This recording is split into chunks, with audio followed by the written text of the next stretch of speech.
हरियाणा कांग्रेस का B connection संयोग या राजनीति का सबसे बड़ा इत्तेफाक। क्या आपने कभी गौर किया है कि हरियाणा में कांग्रेस पार्टी के जितने भी मुख्यमंत्री बने उनके नाम की शुरुआत अंग्रेजी के शब्द बी से होती है।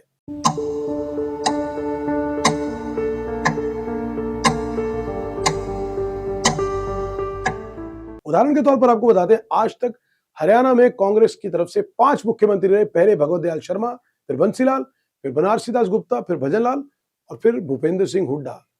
क्या यह सिर्फ एक संयोग है या हरियाणा की राजनीति का सबसे दिलचस्प इत्तेफाक? आज की इस खास रिपोर्ट में हम आपको बताएंगे कि हरियाणा कांग्रेस के उन 5 मुख्यमंत्रियों की कहानी और एक फैक्टर और जो इसके अंत में बताएंगे कि क्या वो भी ऐड हो सकता है इस पूरी फेरिस्त में, जिन्होंने अलग अलग दौर में प्रदेश की राजनीति को दिशा दी।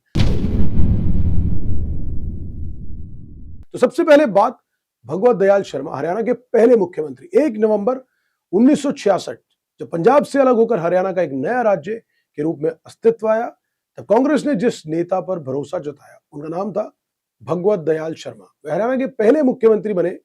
आजादी की लड़ाई में भी उनकी सक्रिय भूमिका रही थी। उनके सामने सबसे बड़ी चुनौती थी एक नए राज्य की प्रशासनिक व्यवस्था खड़ी करना, नए सचिवालय, नई प्रशासनिक संरचना, नए विभाग और सब कुछ लगभग शून्य से शुरू करना था। हालांकि उनका कार्यकाल बहुत लंबा नहीं चला, लेकिन हरियाणा की नींव रखने का श्रेय उन्हें दिया जाता है।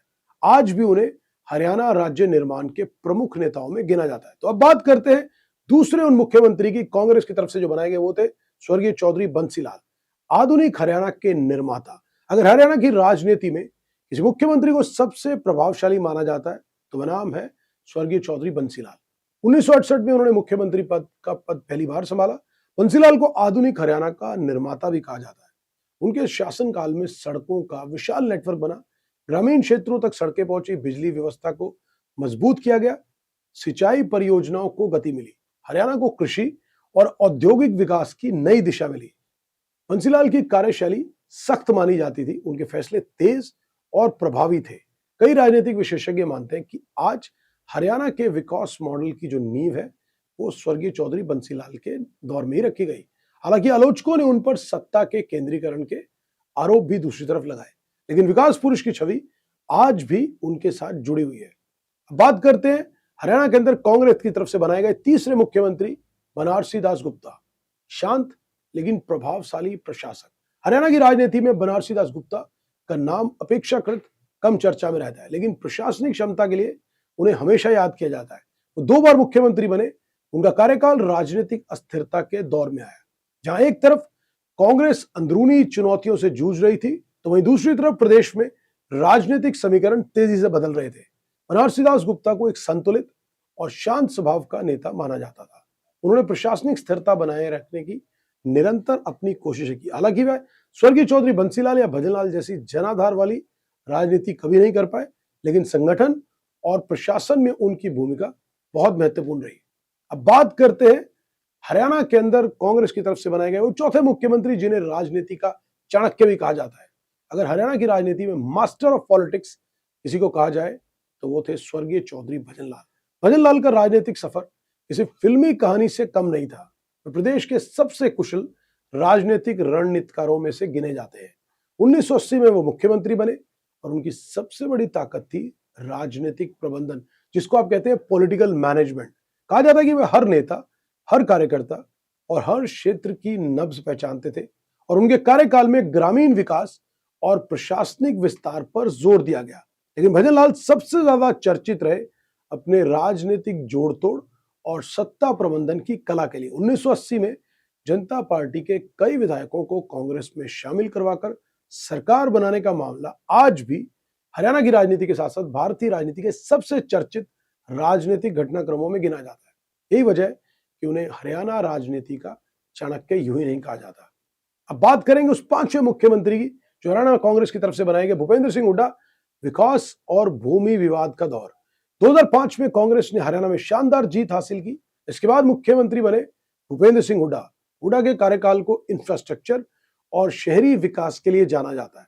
गुरुग्राम, फरीदाबाद, सोनीपत और रोहतक जैसे क्षेत्रों में बड़े विकास कार्य हुए। राष्ट्रीय और अंतर्राष्ट्रीय निवेश हरियाणा में आया। आईटी और रियल एस्टेट सेक्टर तेजी से बढ़े। खेल नीति और खिलाड़ियों को प्रोत्साहन देने के लिए भी उनके कार्यकाल की चर्चा होती है। लेकिन इसी दौर में भूमि सौदों और जमीन अधिग्रहण से जुड़े विवाद भी सामने आए। तो समर्थकों का दावा है कि हुड्डा ने हरियाणा को आधुनिक आर्थिक ताकत बनाया, तो वहीं विरोधियों का आरोप है कि विकास का लाभ कुछ चुनिंदा क्षेत्रों तक ही सीमित रहा। फिर भी जो भी कहो, हरियाणा की राजनीति में आज भी कांग्रेस के सबसे प्रभावशाली नेताओं में गिने जाते हैं। अब बात करते हैं, क्या बी फैक्टर का अगला नाम बृजेंद्र सिंह हो सकते हैं? ऐसा हम क्यों कह रहे हैं, आपको पूरा सिलसिलेवार तरीके से बताते हैं। क्योंकि सवाल यह है कि क्या हरियाणा कांग्रेस के इस बी फैक्टर में भविष्य के अंदर ये छठा नाम भी जुड़ सकता है, जिसका हमने जिक्र किया। वो है वीरेंद्र सिंह के बेटे, पूर्व में सांसद रहे और कांग्रेस के वरिष्ठ नेता, जिन्होंने अभी सद्भाव यात्रा निकाली, बृजेंद्र सिंह। बृजेंद्र सिंह का राजनीतिक सफर दूसरे नेताओं से थोड़ा अलग रहा है। राजनीति में आने से पहले भारतीय प्रशासनिक सेवा यानी आईएएस अधिकारी रहे। प्रशासनिक अनुभव, पढ़ाई लिखाई और नीतिगत समझ उनकी सबसे बड़ी ताकत मानी जाती है। हाल के समय में कांग्रेस में उनकी सक्रियता लगातार बढ़ी है। 7 महीने तक चली सद्भाव यात्रा ने उन्होंने अपनी पहचान अलग और साफ नेता के तौर पर बनाई। हरियाणा के विभिन्न इलाकों में उनकी मौजूदगी लगातार दिखाई देती है। युवा वर्ग, शिक्षित मतदाताओं के बीच अलग पहचान बना रहे हैं। कांग्रेस के कई कार्यक्रमों में उनकी भूमिका बड़ी है और राजनीतिक गलियारों में उन्हें पार्टी के भविष्य के महत्वपूर्ण चेहरों में गिने जाने लगा है। तो वही समर्थकों का कहना है कि बृजेंद्र सिंह की सबसे बड़ी विशेषता उनकी संयमित राजनीति है। वे व्यक्तिगत हमलों से बचते हैं, मुद्दों पर बात करते हैं और प्रशासनिक अनुभव के आधार पर अपनी बात रखते हैं। उनकी छवि एक ऐसे नेता की बनाई जा रही है या बन रही है जो विकास, प्रशासन और नीति निर्माण की समझ रखता है। तो वही राजनीतिक विश्लेषकों का मानना है कि हरियाणा की राजनीति में अभी उनके सामने लंबा सफर है। मुख्यमंत्री की दौड़ का फैसला जनता, पार्टी नेतृत्व और राजनीतिक परिस्थितियां तय करेंगी। लेकिन जो भी हो, एक बात तो जरूर है कि अगर भविष्य में कभी कांग्रेस हरियाणा में सत्ता में आती है और नई पीढ़ी के नेतृत्व पर दांव लगाती है, तो बृजेंद्र सिंह उन प्रमुख नामों में शामिल हो सकते हैं जिन पर चर्चा जरूर होगी। अगर ऐसा होता है तो हरियाणा कांग्रेस के बी फैक्टर में एक और नाम जुड़ जाएगा। भगवत दयाल शर्मा पहला, बंसीलाल, बनारसी दास गुप्ता, भजनलाल, भूपेंद्र सिंह हुड्डा और शायद अगला नाम बृजेंद्र सिंह। तो क्या ये महज एक संयोग है या हरियाणा कांग्रेस की राजनीति का सबसे दिलचस्प राजनीतिक इत्तेफाक? पिछले लगभग 6 दशकों में कांग्रेस के हर मुख्यमंत्री के नाम की शुरुआत इसी बी अक्षर से हुई। भगवत दयाल शर्मा ने राज्य की नींव रखी तो बंसीलाल ने विकास का मॉडल दिया, तो बनारसी दास गुप्ता ने प्रशासनिक स्थिरता संभाली, तो भजनलाल ने राजनीतिक प्रबंधन की नई परिभाषा को हरियाणा के अंदर लिखा, तो भूपेंद्र सिंह हुड्डा ने आधुनिक विकास की राजनीति को आगे बढ़ाया। तो अब चर्चा है कि क्या आने वाले वर्षों में बृजेंद्र सिंह इस सूची का अगला नाम बन सकते हैं? फिलहाल इसका जवाब तो भविष्य के गर्भ में है। लेकिन जो भी हो, हरियाणा की राजनीति को जानने वाले लोग इतना जरूर कहते हैं कि राजनीति में संयोग कभी कभी ऐसी कहानियां लिख देते हैं जिन पर यकीन करना मुश्किल हो जाता है। क्या आपको भी लगता है कि भविष्य में बृजेंद्र सिंह हरियाणा के मुख्यमंत्री बन सकते हैं?